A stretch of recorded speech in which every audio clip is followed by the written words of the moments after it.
ఈరోజు రాష్ట్రంలో liquor case ఒక సెన్సేషనల్ కేసు అయిపోయింది. దేశంలో అంతర్జాతీయ స్థాయి స్కామ్ అయిపోయింది.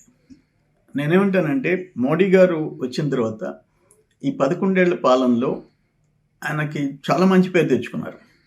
ఈవెన్ పహల్గామ్ మీద ఉగ్రవాదులు దాడులు చేయించి ఆ టెర్రరిస్టులు అంతు చూశాడు. ఇక్కడ నేనేమంటానంటే అదేవిధంగా ఎకనామిక్ టెర్రరిస్టుల సంగతి కూడా చూడాల్సిన అవసరం ఉంది.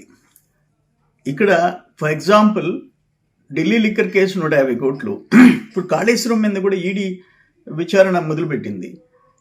ఢిల్లీ లిక్కర్ కేసు మీద ఈడీ విచారణ మొదలుపెట్టింది. ఇక్కడ 1000 కోట్లు ఇంటర్నేషనల్ స్కామ్, దుబాయ్ నుంచి మనీ రూటింగ్, ఇవన్నీ. దీంట్లో ఐఏఎస్లు అరెస్ట్ అయినారు, ఐఏఎస్లు జైల్లో ఉన్నారు. ఒక కీలక వ్యక్తి అంటే మీరు అర్థం చేసుకోవచ్చు, రాష్ట్రంలో ఆయన ప్రమేయంతో 3200 కోట్లు ఇప్పటికి లెక్క తేలింది.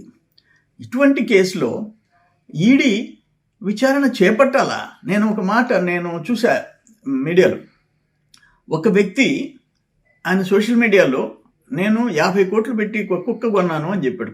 కుక్క పిల్ల. వెంటనే ఈడీ రైడ్ చేసింది. తర్వాత నేను సోషల్ మీడియాలో ఫేక్ మెసేజ్ పెట్టానని చెప్తే వెనక్కి వచ్చింది. 5 కోట్లు 10 కోట్లకు కూడా ఈడీ రైడ్ చేసేసి సీరియస్గా యాక్షన్ తీసుకుంటుంది. నేనేమంటానంటే ఇక్కడ కూటమి ప్రభుత్వానికి, మోడీ గారికి నా విజ్ఞప్తి ఏంటంటే, బరి తెగించిన స్కామ్ ఇది. మనుషుల ప్రాణాలు తీసిన స్కామ్.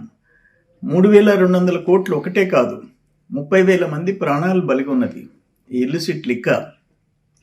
ప్లస్ లక్షల మందిని బెడ్ రిడన్, హాస్పిటలైజ్ అయిపోయినారు, పనికి రాకుండా పోయినారు.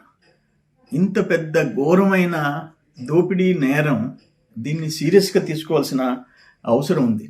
అక్కడ టెర్రరిస్టులని ఎట్లా అంతం చేశారో, ఇట్లా ఎకనామిక్ టెర్రరిస్టులు కూడా మోడీ గారు సీరియస్గా తీసుకొని అంతు చూడాల్సిన అవసరం ఎంతైనా ఉంది. ఏదేమైనా